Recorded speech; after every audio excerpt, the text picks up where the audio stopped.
राधे कृष्ण दोस्तों, कैसे हैं आप। आशा करता हूँ आप लोग बहुत आनंदमय होंगे। आज मैं आप लोगों को आप ही की प्रश्न का उत्तर लेकर पहुंचा हूं और आशा करता हूं आप लोग इस कहानी को शुरू से अंत तक सुनेंगे ताकि आपके इस प्रश्न का उत्तर आप लोगों को मिल सके। आइए आपको बताते हैं। अक्सर लोग घर में आजकल देख रहे हैं कि लड्डू गोपाल जी को विराजमान किए हुए हैं। तरह तरह के भोग, तरह तरह के उनके पोशाक, काफ़ी कुछ भगवान को अर्पित करते हैं। परंतु मन में एक ख्याल उठता है कि जो हम भगवान को देते हैं, क्या भगवान उससे स्वीकार करते हैं? उस भोग के क्या वे इच्छुक हैं? कहीं मन में भावना आता है कि हम कहीं गलत तो नहीं कर रहे हैं। काहे कि भगवान को 56 प्रकार का भोग लगता है। भगवान को पता नहीं कौन कौन सी चीज़ें भाती हैं जो हम नहीं कर पाते।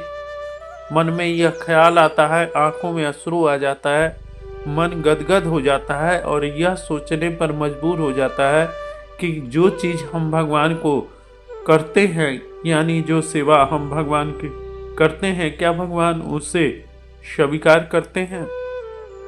आइए इसी प्रश्न का उत्तर आप लोग को देने जा रहा हूँ।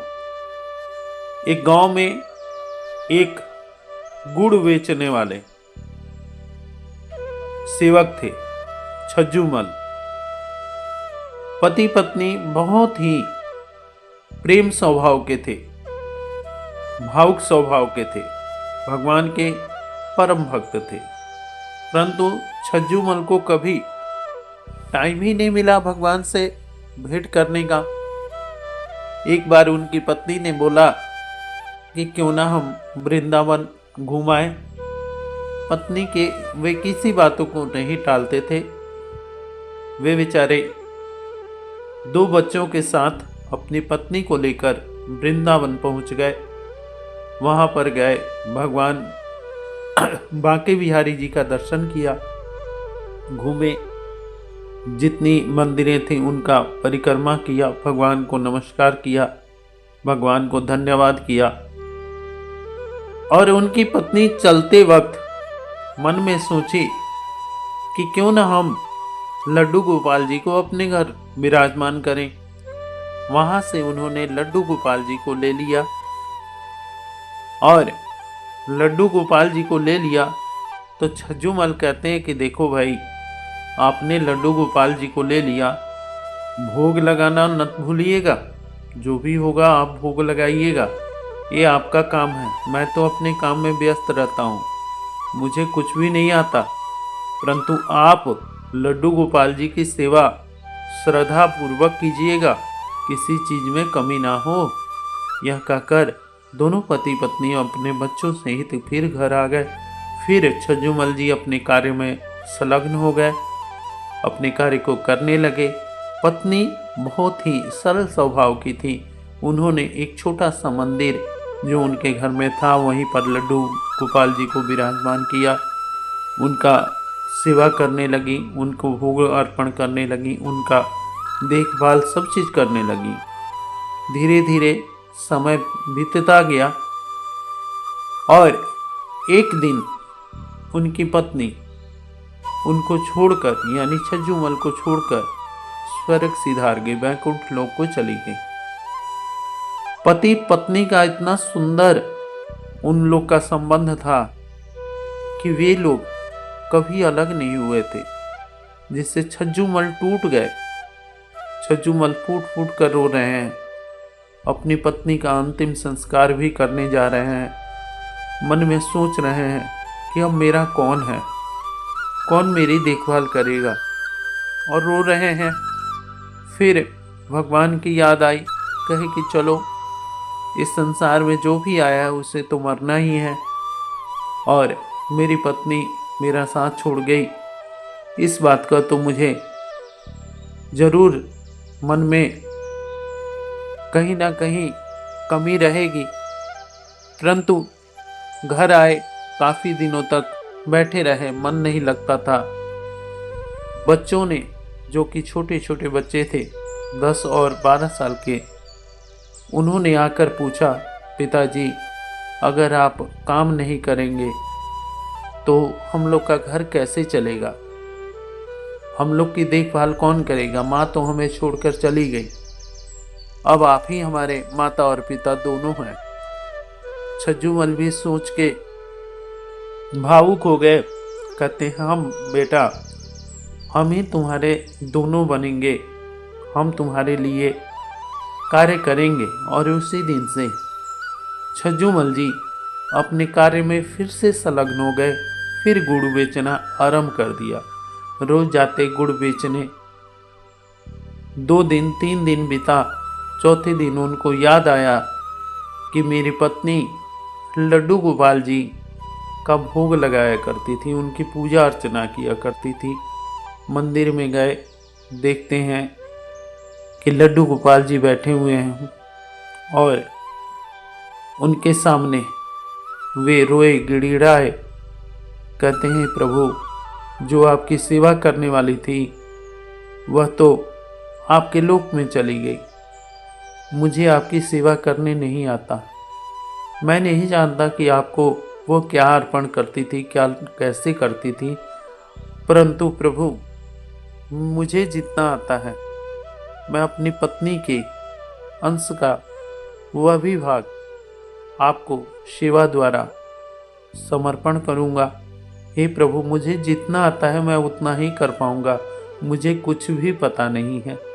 और इस तरह वह वहाँ झाड़ बुहार करके, मंदिर में सर सफाई करके, और प्रभु जी को आगे जो उनकी छोटी सी नन्ही सी प्लेट रखी थी, उसी प्लेट में अंदर से जाकर गुड़ का एक टुकड़ा तोड़कर ले आकर प्रभु के सामने अर्पण कर दिया और हाथ जोड़कर निवेदन किए कि हे प्रभु, मुझे कुछ भी नहीं आता, जैसे भी है आप इसको स्वीकार कीजिए।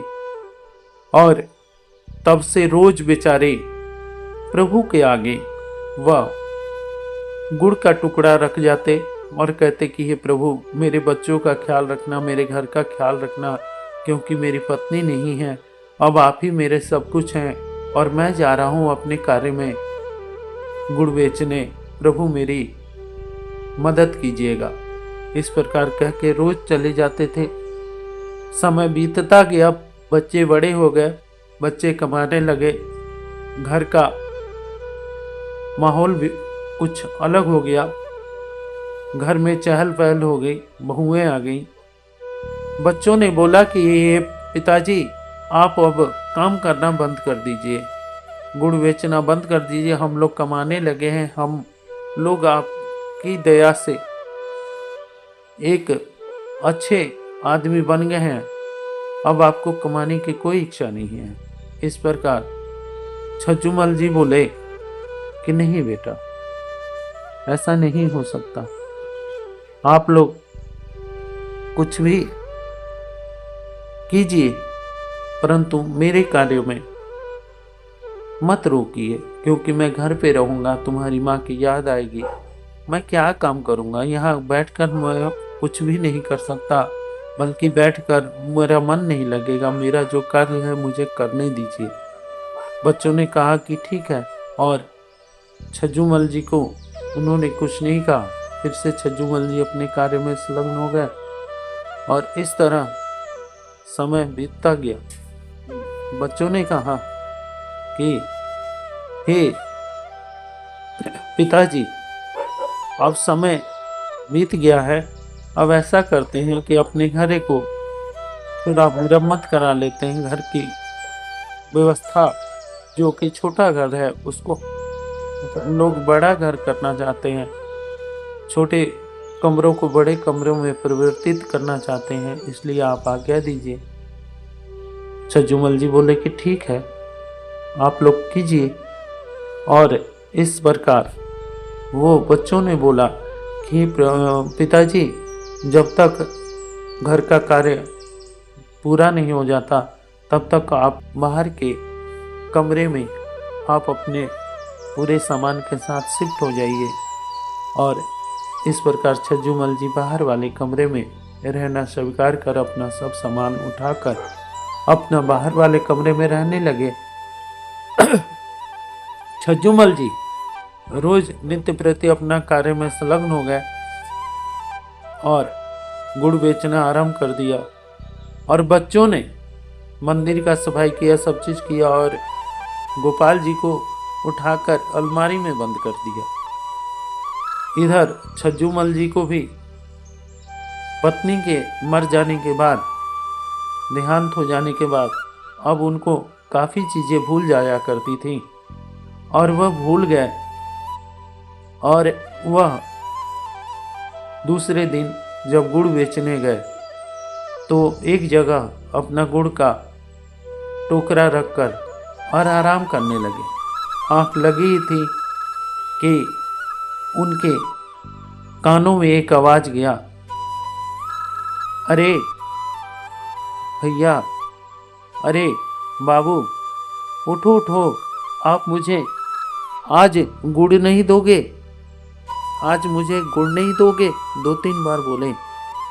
और छज्जूमल की आँख खुल गई। आँख खुलते ही क्या देखते हैं कि सामने छोटा सा नन्हा सा बालक खड़ा है, बहुत ही सुंदर सांवले रंग का। वह छज्जूमल जी से कह रहा है कि छज्जूमल जी, मुझे गुड़ नहीं दोगे। छज्जूमल जी भावुक हो गए। वह अपने गुड़ में से थोड़ा सा गुड़ तोड़ कर दे दिए। गुड़ वह बच्चा ले लिया, खाया और खूब जोर से कहने लगा, गुड़ बड़ा मीठा है, बड़ा मज़ा आया, गुड़ बड़ा मीठा है, बड़ा मज़ा आया, कहते हुए वह चला गया। इस तरह अब रोज छज्जूमल जी आते और रोज वह बच्चा आता, गुड़ लेता और गुड़ खाता और कहता कि गुड़ बड़ा मीठा है, बड़ा मज़ा आया। कभी कभी छज्जूमल जी उसे गोद में बैठा लेते, अपने हाथों से भी उसको गुड़ खिलाते। अब वह रोज छज्जूमल जी की गोद में बैठकर गुड़ खाने लगा। जब वह गुड़ खा लेता तब वह चला जाता और यही कहता कि गुड़ बड़ा मीठा है, बड़ा मज़ा आया। इस तरह कह के चला गया। एक दिन जब उनका पूरा घर संपन्न हो गया, बनकर तैयार हो गया, तो बच्चों ने बोला कि हे पिताजी, आज रह जाइए, आज आप गुड़ बेचने मत जाइए, क्योंकि आज घर का गृहवास है और आप हवन पूजा में हमारे साथ सम्मिलित होइए। छज्जूमल जी बोले कि ठीक है। और इस प्रकार हवन पूजा सामग्री सब इकट्ठा करके सत्यनारायण भगवान की कथा करी गई और गृह प्रवेश के सब कार्य संपन्न किए गए। अभी हवन होकर और छज्जूमल जी अब बैठकर भोजन करना चाहते थे, तब तक वह बच्चा आया। आकर सीधे छज्जूमल जी के पास जाकर बोला कि क्यों आज आप आए नहीं, आज मुझे गुड़ कौन देगा, और मैं गुड़ नहीं खाऊंगा तो मैं कैसे मेरा पेट भरेगा। छज्जूमल जी भावुक हो गए, आंखों में अश्रु आ गया कि देखो ये बच्चा ही वहाँ से चलकर यहाँ आ गया। और उन्होंने घर में जाकर अपने गुड़ का थोड़ा सा टुकड़ा तोड़ कर ले आए और ले आकर बच्चे को अपनी गोद में बिठाकर खिलाए। फिर वो बच्चा खाकर और फिर प्रसाद भी जो था वो भी, जो कि सत्यनारायण भगवान का था, वो भी उसे अर्पण किया, उसे भी खिलाया। और खिलाकर वह बच्चा फिर जाते वक्त बोला कि छज्जूमल जी, गुड़ बहुत अच्छा था, बड़ा मज़ा आया, गुड़ बड़ा अच्छा था, मीठा था, बड़ा मज़ा आया, कह के वो चला गया। छज्जूमल जी दूसरे दिन जब वह गुड़ बेचने जा रहे थे, तब उनके बच्चों ने, उनकी बहुओं ने बोला कि पिताजी, आप मंदिर का निरीक्षण नहीं किए, सब घर तो देख लिए, हमने मंदिर भी बहुत अच्छा बनवाया है, चलिए आप देख लीजिए। जब वहाँ गए तो क्या देखा कि मंदिर वाकई बहुत सुंदर था और उस मंदिर में बांके बिहारी जी का वही मूर्ति विराजमान था। अब वह देखकर इतने भावुक हो गए कि अरे, मेरी पत्नी जिन्हें रोज वो भोग लगाया करती थी, मैं इस कार्य में भी भूल गया, मैं भगवान को भोग ही नहीं लगाया।